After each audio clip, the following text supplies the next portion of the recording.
you go.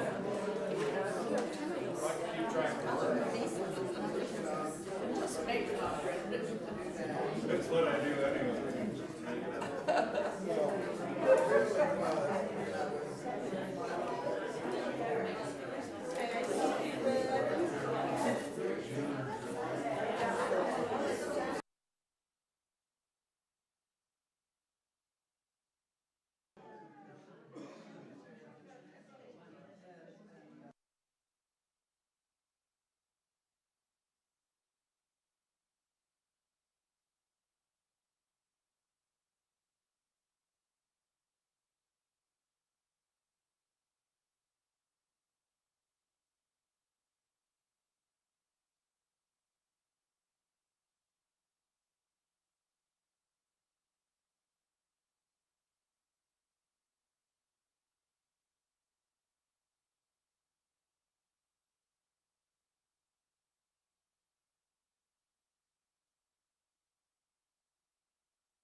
I know you were on topic.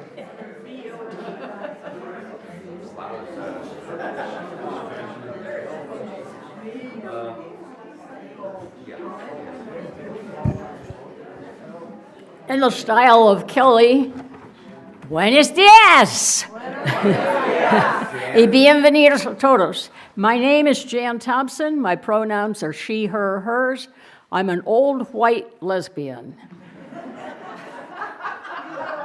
And I welcome all of you this morning. I see some people are afraid of cold weather or something because they aren't here.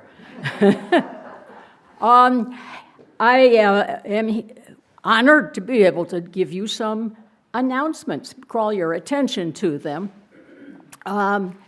We have a guest minister today, Reverend Tania Márquez, and I spent yesterday all day, all the board members spent yesterday all day with Tania and Rod on a retreat. And we're all fired up, and I don't know how to get you fired up now, but I'm fired up. And I want you to know that if you have any ideas of the direction the church should be taking this year, you may bring those concerns to me or any other board member. So we want to hear from you. I also want you to know that January 18th, and I've been planning on this one for a long time. I thought I was going to go to Washington, D.C. for the march, the Women's March in D.C., but I'm not going to do that because there's just too much happening here in Las Cruces. We have the People's March in Las Cruces on Saturday, next Saturday at 11.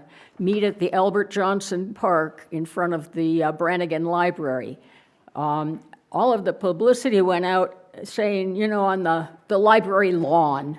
That is Albert Johnson Park. Albert Johnson was the first black mayor of the city of Las Cruces, and we want to honor that by using his name when we speak of that park. Okay, so wear your UUCLC t-shirts if you have them. You can put them over all your sweaters and and put your long johns on under that too. But it'd be nice to have that showing.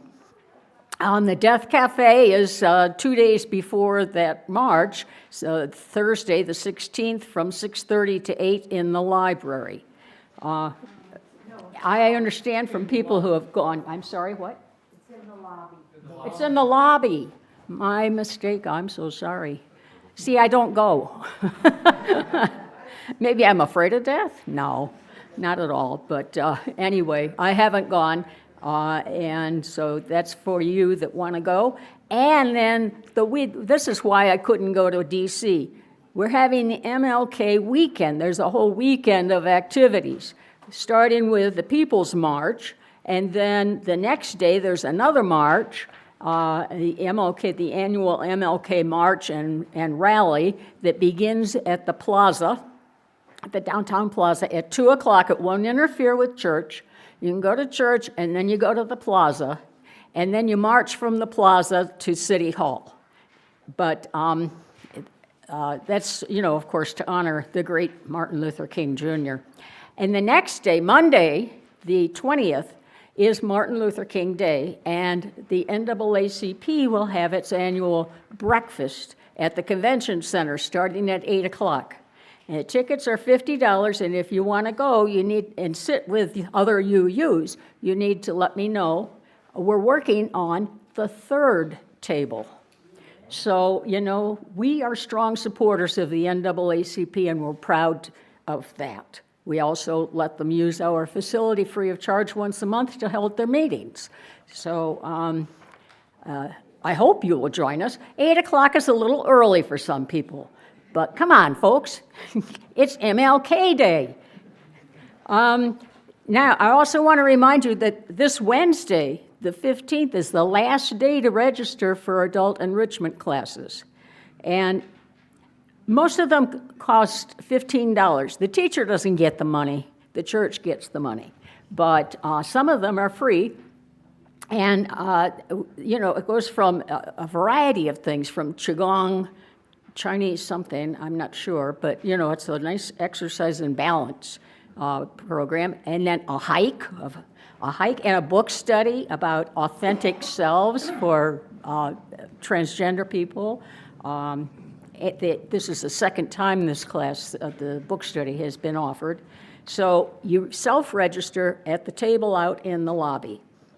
The Tombaugh Gallery is continuing with the artwork of Sam Peters. Now, I knew Sam. I knew him as an activist through some programs that we were having. I did not know that he was an internationally recognized artist. So his prints, he's dead. He died couple of years ago, I think. Well, more than that, a few years ago. And I recommend that you get Greg White, he's on the greeters team this morning. I recommend that you get Greg White to take you in and show you, because he really knows Sam's works and he can explain it to you. It's a layering effect. which I did when I was in school, but this is a different kind of layering, where you make all these marks, different colors on a piece of paper, and then you'd put something over, like black, you'd go hit it with black, and then you'd scratch. Sam did it differently, and Greg can explain it to you, and he will be in the gallery after church today. And you'll learn all about Dharma Horse Equine Sanctuary a little later when we're taking up the collection, but it is a fabulous, one-of-a-kind place, and remember that horses cost a lot to maintain. Are you done now? I'm done. Well, I walked away, doesn't that tell you? That's pretty explanatory, yes. I guess the first thing I should remind everybody to put your phones on worship mode.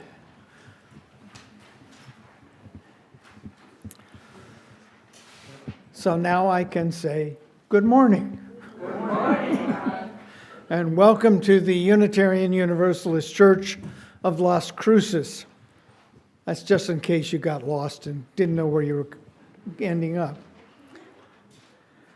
We welcome those of you who are here in the sanctuary, and especially children and youth, and also those who are joining us via streaming technology. Oh, that's right. We were supposed to sing first, weren't we? I got confused, I guess. I would invite you to stand and join in singing our opening or gathering song. And for those of you who have hymnals in front of you, I've changed the order of the words. So ignore the ones in the book.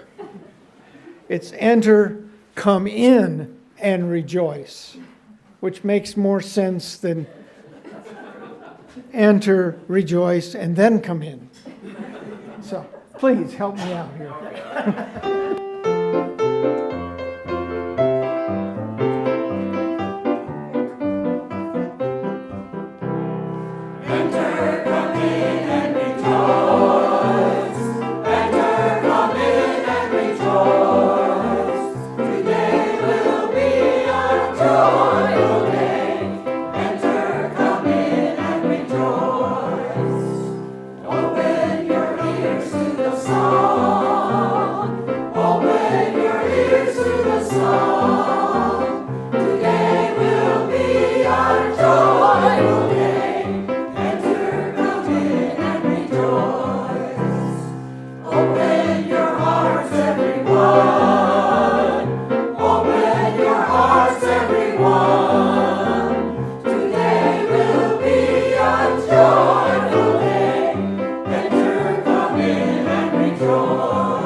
The worship associate, or the service associate, I guess is the right term. I'm Rod Thompson, and in addition to being the worship associate today, I'm also your minister. Our service leader this morning is the Reverend Tania. I can't even say your name today. I'm sorry. Yeah, I know how to say it. I just couldn't get my mouth to say it. She is one of the Congregational Life field staff of the Pacific Western region of the Unitarian Universalist Association, and is based in San Diego. Rich, of course, is our accompanist and is directing the UUCLC choir behind me. We'll see our Director of Religious Education, Kelly, coming up in a few minutes. Assisting up in the tech booth are Elwin and Mike, all by himself on 2 chairs up there today. The chalice table, as usually, wonderfully prepared by Diane and Jillian. Our greeters that you've already seen and met, Carol and Greg and Janet. Hospitality today by the membership committee. We're delighted to be with you today. If you are visiting with us today, we'd like to meet you. If you're in the sanctuary, if you would raise a hand, I'd invite you to introduce yourself by telling us who you are and where you're from. But wait for Mr. Microphone. And Mike will keep track of whether we have any who are zooming in. No, we don't zoom anymore, but anyway.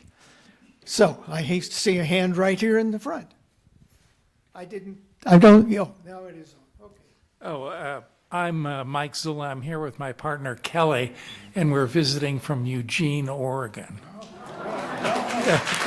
Thank you. Do we have other visitors this morning? Oh, good. Sometimes you have to wave a lot before you get my attention. I'm Callie Weston. Most immediately, I'm from El Paso. That's where I live now. Originally, I'm from outside Detroit, Michigan. So. All right.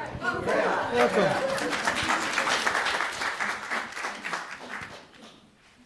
Anyone else? Any visitors online? Not that have identified themselves. Okay. Hey.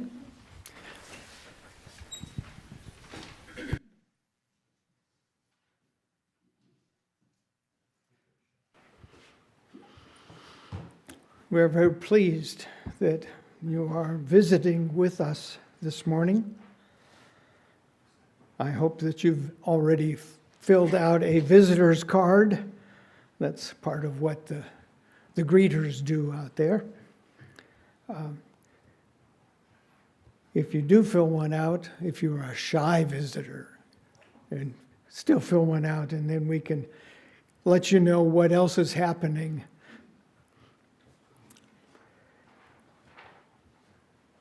If you are curious about this church, in addition to filling out the visitor's card, the greeters and board members and almost anybody behind me here will be happy to tell you about the congregation. If you are new to our congregation, you may want to know that Unitarian Universalism has no creed or dogma. We are a covenant-based church, meaning that we agree to live in relationship with each other according to our Unitarian Universalist values and our congregation's covenant of respectful relations. We embrace diversity in all its forms. Everyone is welcome. You can learn more about our church at our website. You just need to spell it UUCLC. Otherwise, you do end up with a congregation in California. Please join us after the service for coffee and conversation, both out in the lobby, but also down in what we call our great room in the RE building just down the breezeway.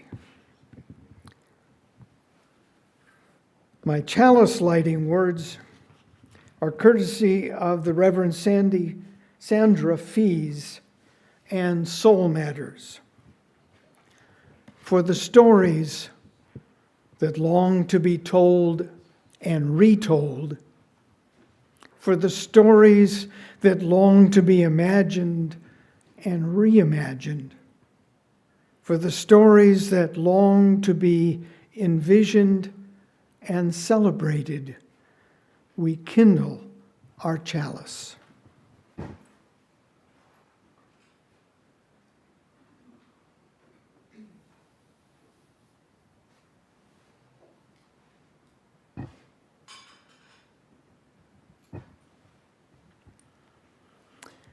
May this flame bring the light of different truths, different paths, different voices, all needed to cultivate a transformative story of justice, love, and beauty.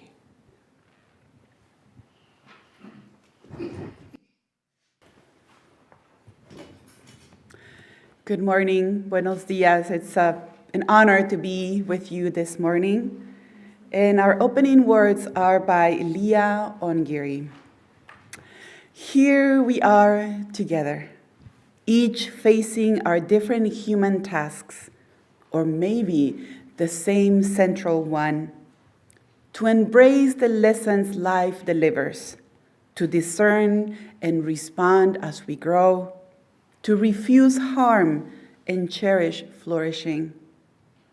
May we know ourselves as vessels of infinite possibility, holders of each other's heartaches and tales of joy alike, weavers of one story in which we each have a part. Welcome to worship this morning.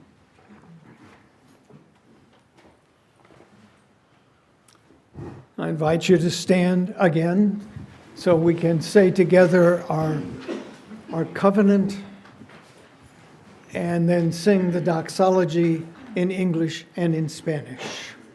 Love is the doctrine of this church. The quest for truth is our sacrament, and service is our prayer. To dwell together in peace, to seek knowledge in freedom, to serve others in community, to the end that all souls shall grow into harmony with creation. Thus do we covenant with one another.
Lamp. Whew. It was inspired by a story I think most of us are familiar with, a lamp in every corner. There once was a little town nestled into a valley with rolling hills set above a river. Among all of the rolling hills was one special hill in particular, with a view of the river, the maple trees that gave the best syrup in spring, and wildflowers of every color. All of the people of the town, including one little girl named Lucy and her two fathers, thought that this hill was the best place in town to build their church. A place for the town to come together and sing and pray and learn and remember how important it is to help families, friends, and visitors. All of the people in town, including Lucy and her fathers, spent a whole summer building this meeting house for the town. They painted it white so that when the sun shined down, the sunlight would be reflected for all to see. It would be reflected onto the river so that travelers coming from afar would look up and see the light from the church and know that it was a place of joy, love, welcoming, and wisdom. But at night, the light from the meeting house didn't always reflect very much. And in the darker months of the year, when it was dark for hours before dinner time, there was not enough light shining on the church to reflect out on the river below. Sometimes when the moon was full, there was almost enough light, but most nights the moon and the stars in the sky didn't shine onto the church brightly enough.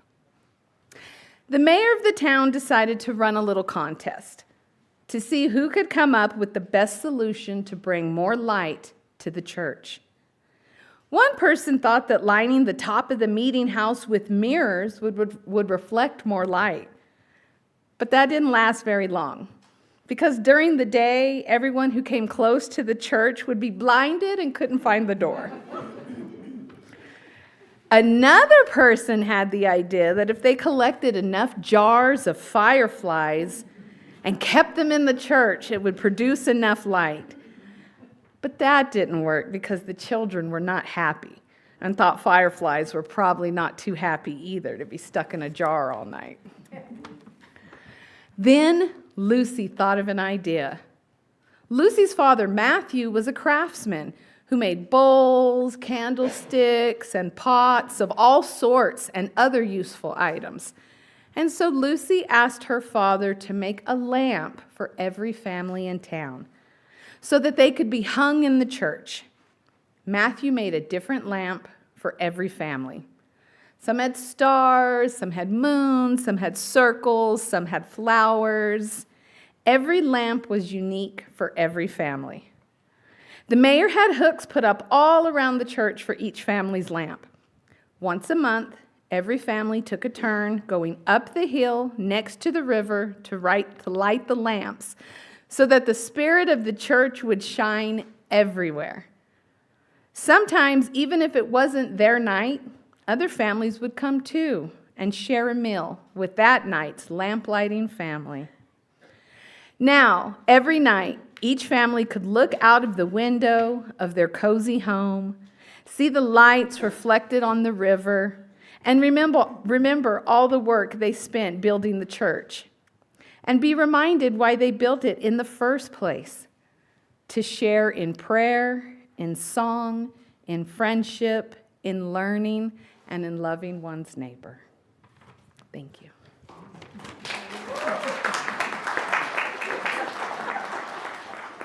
Be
One of the ways we support one another in community is through the sharing of joys, sorrows, and milestones. In these changing times, it's crucial that we make attempts to stay connected with one another.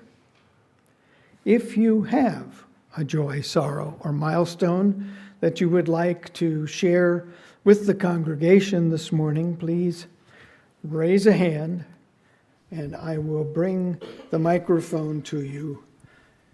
And if you would then share your name, because we don't all know each other, and what's on your heart. I am moving to the back.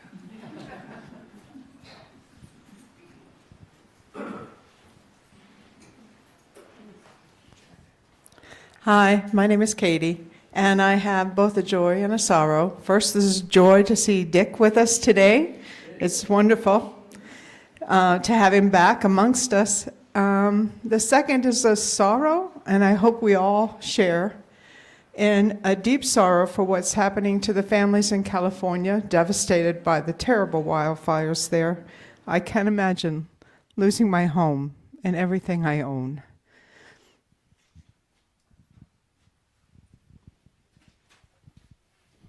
I'm going to share this as I move across. I just saw my parents.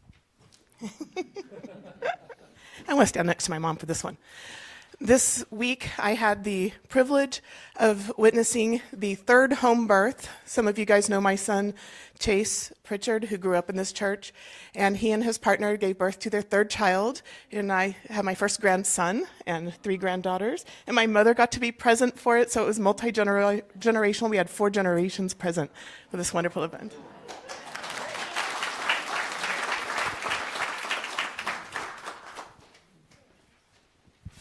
Hi, my name's Greg White, and I'm a newly elected member of the board, and I have to tell you all, it's a delight.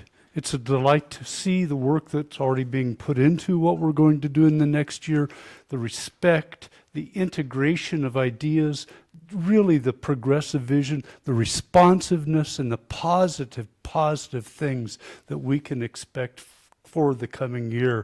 And that's a huge joy to me. I didn't know what to expect when I signed up for the board. I'm glad I did. I have another joy.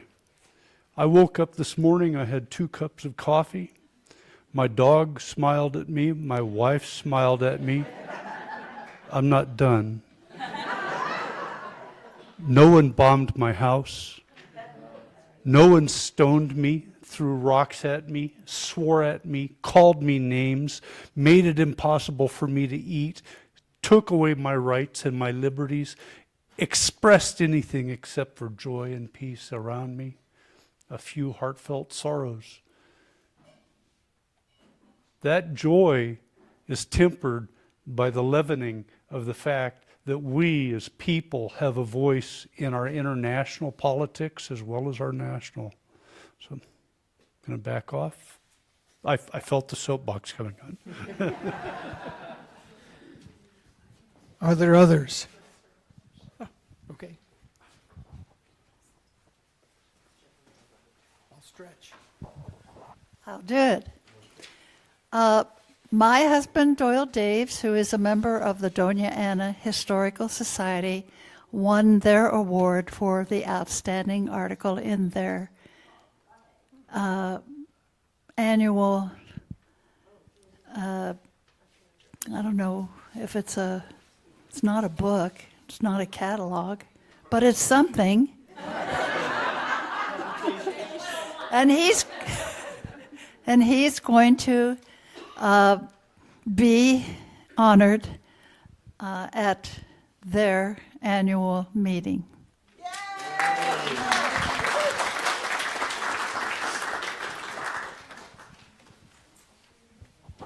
Good morning. My name is Jack Welch. I have a couple of joys. We have heard over the holidays from some former members. One is Gordon Hill, who now lives in Missouri. He and his late wife moved to Missouri about 6 or 7 years ago, but he's kept in touch, wanted to have his very best to all the members of the church. He's in the process of writing a book, The 6 Factors of Success. So stay tuned for Gordon's book on success. We also heard from Jean Gilbert, who's now in Kansas, and she's doing well. She's happy with her and making the adjustment to the climate of Kansas. And when I stood up, I didn't plan to say this, but it's nice to see a snowbird fly in today. Margaret, raise your hand, please. Yeah, it's great to see Margaret. And as far as the birth was concerned, I was invited to attend, but I told Gail, you go and then you tell me about it.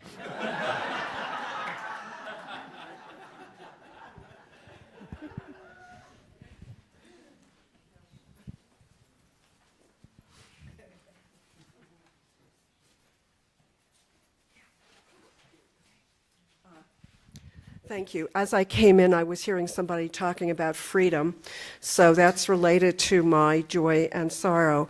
I guess we'll start that with a sorrow. I'm extremely apprehensive about what's going to happen, given another week when the Trump administration comes in, whether they will indeed follow up with everything they are talking about. And I keep thinking of immigrants and people's neighbors. Are they going to have some type of Gestapo to actually, round up people? It just can be very, very frightening. But here's my joy, and it's a little bit related, and that is this Jimmy Carter's funeral, of course, was last week. Just admiring the type of human being that he was. And of course, in terms of peace, he was responsible, I guess, in part for the Camp David Accords.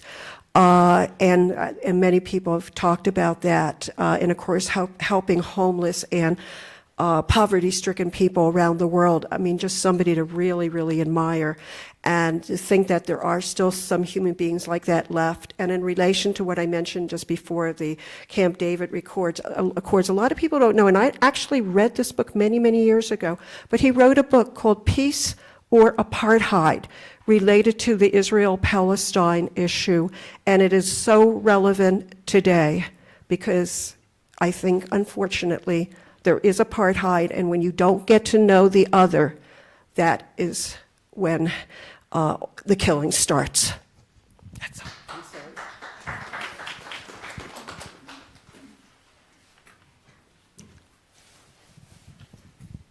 Mark's going to make me walk the whole length of the... I'm gonna walk behind and thing here and walk even farther. I just wanted to mention that Haney and Lynn, I can't remember names. Lynn is going to be having surgery tomorrow, so I imagine that's why she's not sitting out there like she usually is. And Haney's would have been our only tenor today, and he's not here probably for the same reason. But she's going to be up in Albuquerque tomorrow for surgery, and I'm just thinking about her. Yes, thank you.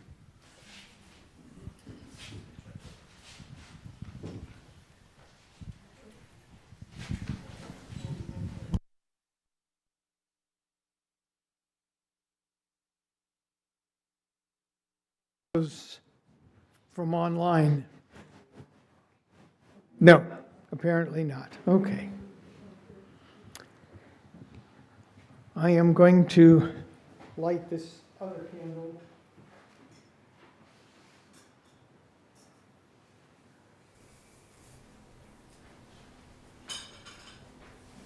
To carry those joys, sorrows, milestones that are held perhaps too closely to be shared this morning. We all hold hopes and dreams, wounds and worries in our hearts.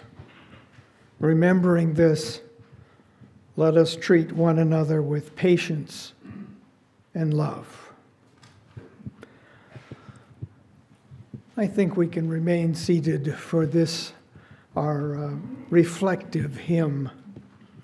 Though I speak with bravest fire, it's number 34 if you're using a book.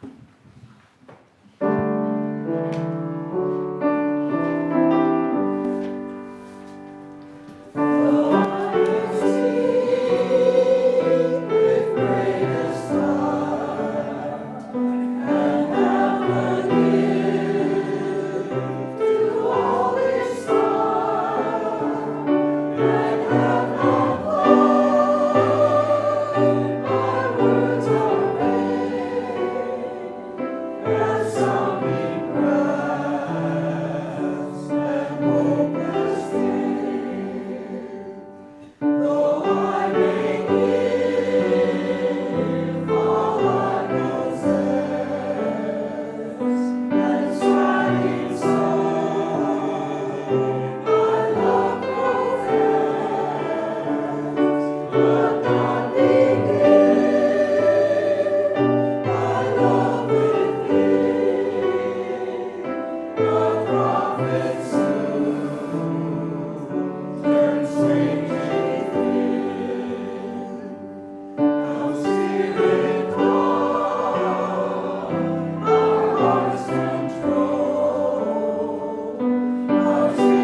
Thresholds by John O'Donohue.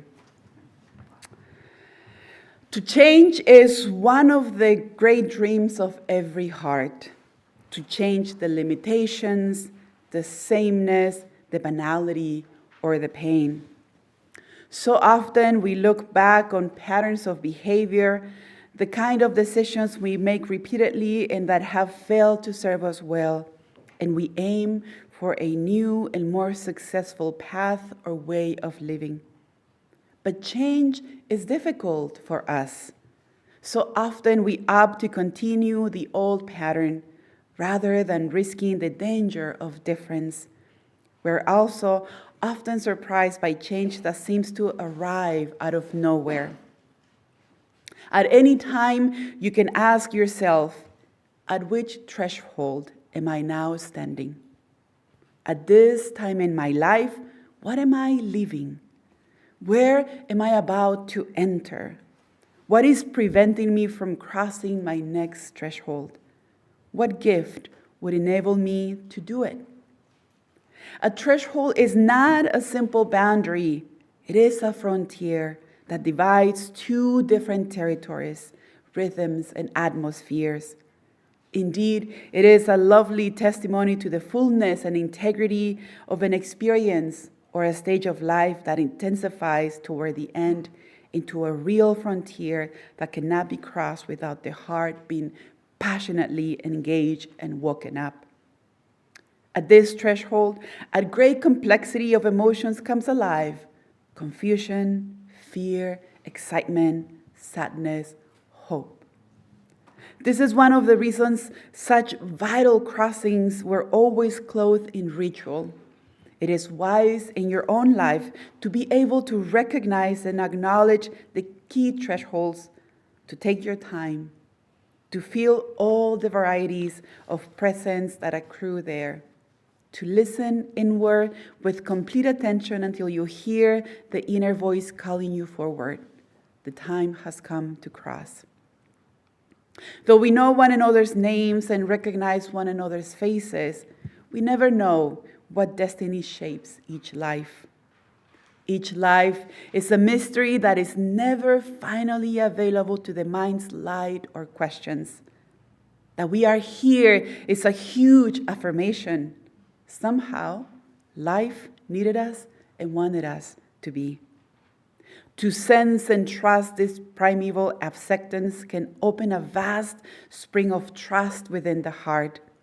It can free us into a natural courage that casts out fear and opens up our lives to become voyages of discovery, creativity, and compassion. No threshold need be a threat, but rather an invitation and a promise.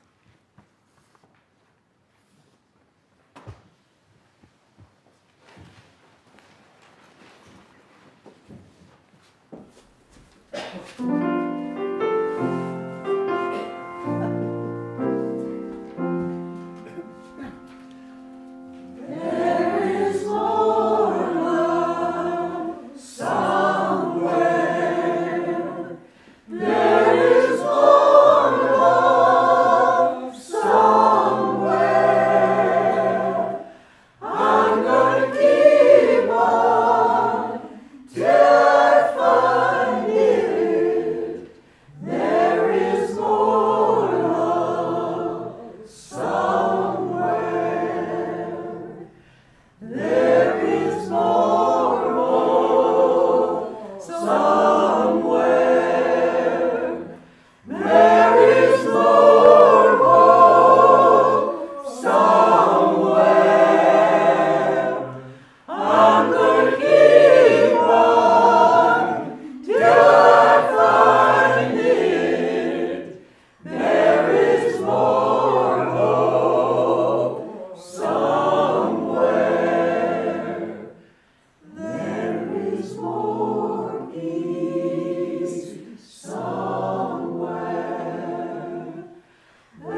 As you've heard before, my name is Tania Márquez, and I am your new primary contact for the Pacific Western region of the Unitarian Universalist Association.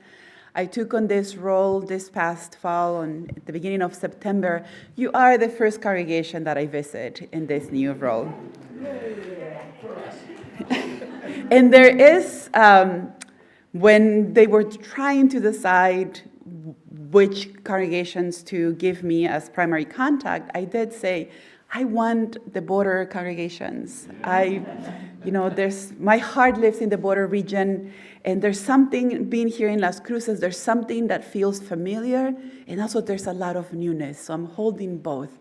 There's something that my body recognizes in this place, and there's also a lot of discovery and curiosity to discover. And I spent, as you heard yesterday, the time with your new board and with your minister, and I am deeply moved by their care, their commitment, and the wisdom they bring to the work of the board. I also know, I believe that storytelling is the theme that you are exploring this month. And I love stories. I love reading stories. I love telling stories, but I love the most is listening to people's stories. And so today I want to reflect on how these narratives shape us, shape our community and our world. And I was thinking, how I was like, is there data like when was the first story ever told? And we don't know, right? But we know that thousands and years ago, we find those cave paintings, and it is believed that those are the first ways in which humans were telling stories. And we also know that our ancestors, all of our ancestors, told stories to share wisdom, and their stories shaped their sense of belonging and their identities. And those stories, as they passed on from generation to generation, allow them to survive for generations. So stories are powerful. They can help us connect with each other, or they can help us disconnect. They connect us when they allow us to recognize something in that story about ourselves. They are so powerful that when they are told as a single story without nuances or based on false or incomplete information or stereotypes, they can make the distance between us so unsurmountable that we may no longer see or recognize each other. So we use stories to share with others who we are, and we share our lives. When we think about our own lives, we think about it in a continuous line of story. Like, this is who I've been from the moment I was born till now. So stories are powerful. Think about the fact that each of us, as John O'Donohue reminded us in our reading, each life is a mystery that is never finally available to the mind's light or questions. We do a little bit of sharing when we tell our stories. But this speaks to the richness and depth of our personal and our collective stories. So much happens within each one of us, and storytelling is the vehicle through which we share our inner worlds, our understanding of life, and with others. But the same is true for our collective stories and for your story as a church community. So when thinking about today's service, I wanted to invite you to reflect about who you are as a community, who you have been, and both who do you want to become and who are you being called to become. It's an exploration of where your story as a community and the story of the larger community intersect. And we are living through times of transition in our world and in our community. In some ways, you are, perhaps in more than one way, finding yourselves at a threshold. We are certainly at a threshold as a nation, with the beginning of the new administration next week, and we are at a threshold with climate change and the impact of climate change in our world. But you also have a new board beginning this week. You have staff transitions that have happened and that are coming up. And as a community, you are experiencing your own threshold that is shaping the story of who you are. So I want to underline John O'Donohue's words about thresholds that can help us meet the moment as it comes and recognize what is requiring of us. So the first one is presence. And now, I used to think that mindfulness was about stillness, and I used the experience as pausing, even as the world was spinning around me. So to me, that was what I was doing. But now I understand that to be present to the moment is to recognize that the present moment is not static, but it is unfolding. It is happening. And that you are part of that unfolding, that we are all part of the unfolding of the moment. And the same is true of your story as a community. It is unfolding. It is happening right now, right here, and you are part of it. The second is to pause, is to take time to reflect and ask ourselves, where are we? And what is needed from us at the moment? It is to engage in conversation with one another and to enrich our lives with that collective wisdom. The number 3 is ritual, is to ritualize the transitions because they matter. It is about taking the time to recognize with reverence where we are, what is happening, what is changing. And number 4, and perhaps the most difficult, is to trust the hidden processes of your unfolding.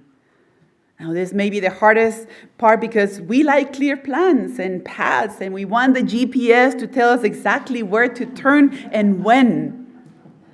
And sometimes, times of transition may require that we lean into the wisdom we have gained when we have navigated uncertainty in the past. So in John O'Donohue's words, is to recognize the threshold not as a threat, but as an invitation and a promise. So spending time with your board yesterday gave me the opportunity to listen to the motivations that move them to say yes to this work of service to the congregation. You have entrusted them with important work to help lead the congregation into materializing the vision and mission of you hold as a community. But it is good to remember that each one of you plays an important role in the creation of your story. So I like the idea or the image of an unfolding story because it is a reminder that what you do as a community matters, and it matters in the here and now. So an unfolding story invites us to move with curiosity into the future, expectant of what will come next. But I love even more the Spanish poet Antonio Machado's phrase that says, "Traveler, there's no path. The path is made by walking." So this way of phrasing a journey is also a charge to recognize the ways in which we contribute to it. So in other words, that the unfolding of the story, it's also the process of creation of our journeys. The larger story of our country and of our world is unfolding too, and in many ways, in scary and difficult ways that are hard to witness. And add to that the epidemic of loneliness that millions are experiencing in this country. And church communities continue to be some of the few spaces where people can still come to find community and combat their loneliness or their anxiety about the world and about life. So what I'm trying to say is that the unfolding of your story matters. It matters to you as individuals, it matters to your community, and it matters in the liminal times in which we are living right now. This unfolding means that you are alive. The dream of this community began 70 years ago and still lives in you today. Those who founded this community could not envision the exact faces I see here today, but they built a dream large enough to include you and to include those that are coming after you. So right here, right now, you are tasked to continue to weave the story that began in 1955. Each of you is an important thread in the tapestry of this community. So yes, Your story is unfolding, so bring curiosity. And your story is being created by all of you as you go. So bring your gifts and bring your wisdom. Because remember, stories can remind us who we are and where we belong. They give us a sense of identity and connection, especially when the world is on fire. So be present to the times, to one another, make space for reflection, ritualize transitions, and trust that life called you to be here right now. And as you continue to walk this path together, remember that your collective story matters. It is alive, it is unfolding, and it requires each of you to contribute your unique gifts. So share your stories, listen to each other, and strengthen your connections. Your vision to be a transformational force for love and justice in your community is so needed right now. Thank you.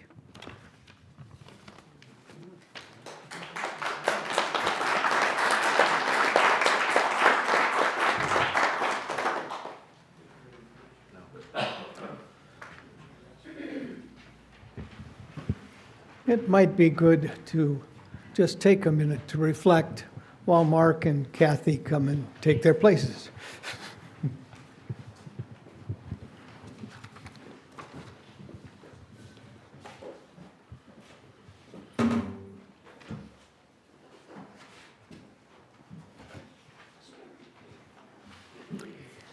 The operation and outreach of our church needs your input and your contributions.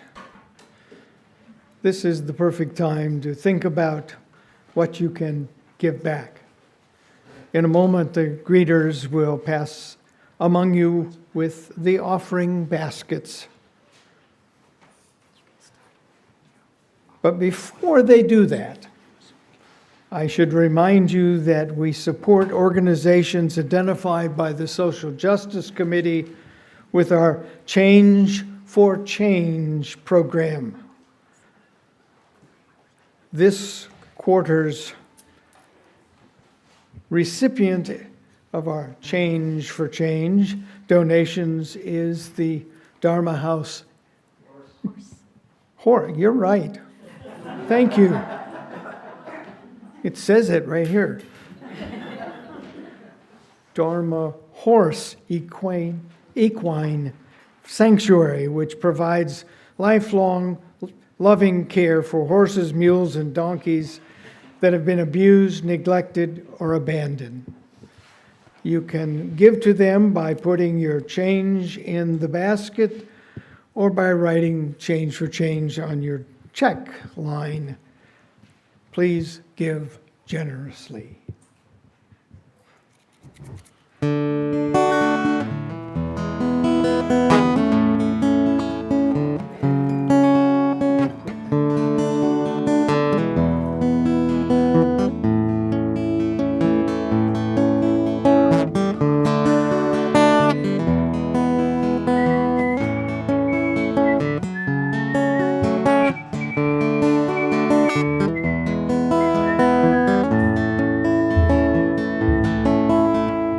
How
Our closing words are by Sally S. Atkins. Tell me, she said.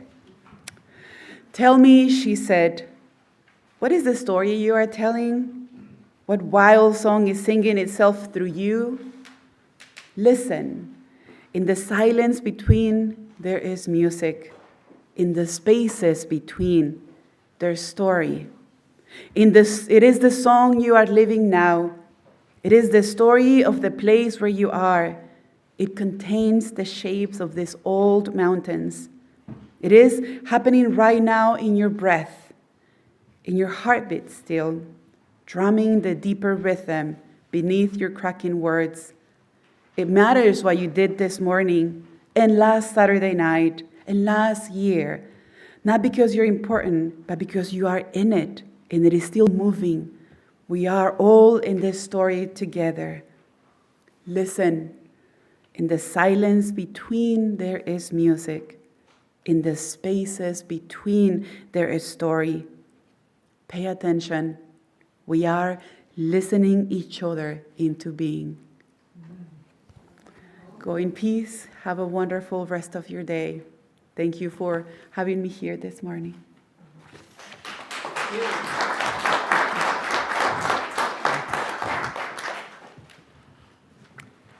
It's your turn to sing again. No, we sing first. We sing number 6, just as long as I have breath. So, as long as I have breath, I'm asking you to stand, I guess.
Please join in saying the words for extinguishing the flame. The words, of course, are on the screen. We extinguish this flame, but not the light of truth, the warmth of community, or the fire of commitment. These we carry in our hearts until we are together again.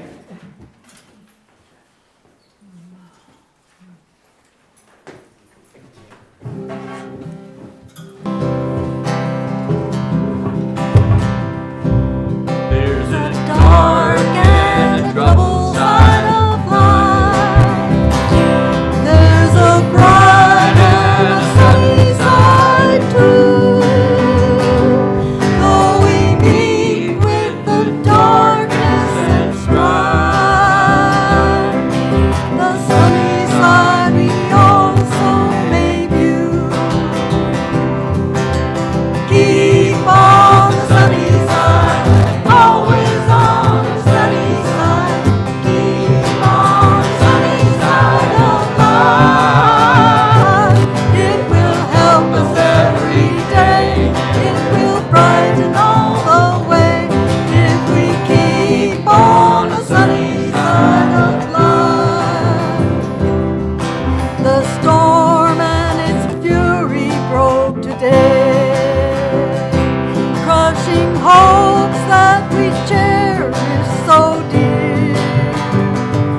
Clouds and storm will in time pass away. The sun again will shine bright and clear. Keep on the sunny side, always on the sunny side. Keep on the sunny side of life. It will help you every day. It will brighten all the way if we keep on the sunny side of life. Let us greet with a song of hope each day. Though the moment be cloudy or fair, let us live out our faith every day. Thankful for the love that we share. Keep on the sunny side, always on the sunny side. Keep on the sunny side of life. It will help us every day. It will brighten all the way if we keep on the sunny side of life. If we keep on the sunny side of life.